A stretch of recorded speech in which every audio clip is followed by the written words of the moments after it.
ঘাড়ের ক্ষত, চ্যাম্পিয়ন্স ট্রফির সেমি থেকে ছিটকে যাওয়ার বেদনা, দলকে আরেকবার শিরোপা ছোঁয়ানোর আক্ষেপ। ওয়ানডে ফরম্যাটে স্টিভ স্মিথের বিদায়ের গল্পটা এমনই বিষাদ-বিধুর।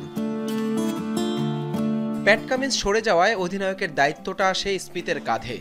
মিচেল স্টার্ক, জশ হ্যাজেলউড, কামিন্সদের মতো শীর্ষ তারকাদের ছাড়াই চ্যাম্পিয়ন্স ট্রফিতে দলকে দিয়েছেন নেতৃত্ব, তুলেছেন সেমির মঞ্চে।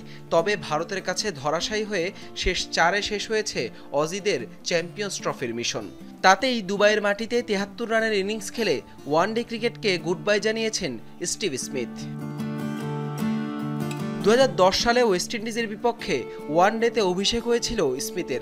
লেগ স্পিনার হিসেবেই শুরু হয়েছিল ২২ গজের পথ চলা। লোয়ার মিডল অর্ডারে ব্যাটিং করতেন স্মিথ। সেখান থেকেই প্রজন্মের সেরা ক্রিকেটারদের একজন বনে যাওয়া ফ্যাবুলাস ফোরের জলজলে এক নাম হয়ে ওঠেন স্টিভ স্মিথ। ১৫ বছরের সুদীর্ঘ ক্যারিয়ারে ওয়ানডে ফরম্যাটে স্মিথ খেলেছেন ১৭০ ম্যাচ, ব্যাট হাতে করেছেন ৫,৮০০ রান। ১২ সেঞ্চুরি ছাড়াও এই সংস্করণে স্মিথের নামের পাশে আছে ৩৫টি হাফ সেঞ্চুরি। অস্ট্রেলিয়ার হয়ে ১২ সেঞ্চুরি করেছেন এমন ব্যাটারদের মধ্যে তার গড় ছিল দ্বিতীয়। আছে ওয়ানডেতে ক্যারিয়ার সেরা ১৬৪ রানের ইনিংস। এছাড়া বল হাতে উইকেট নিয়েছেন ২৮টি।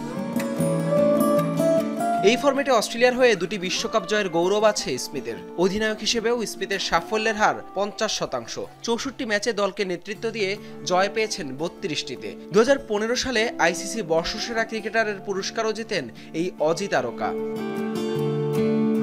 শেষের গল্পটা হয়তো সুমধুর হয়নি, তবে অস্ট্রেলিয়ার রঙিন জার্সিতে ওয়ানডে ফরম্যাটে সেরাদের একজন হিসেবেই বিদায় নিয়েছেন স্টিভ স্মিথ। ২০২৭ বিশ্বকাপে দল গুছিয়ে নিতেই নিজেকে সরিয়ে নেয়া স্মিথরা জানেন কোথায় থামতে হয়। তাই তো ৩৫ বছর বয়সেই জায়গাটা ছেড়ে দিলেন নতুন কোনো এক স্মিথের জন্য।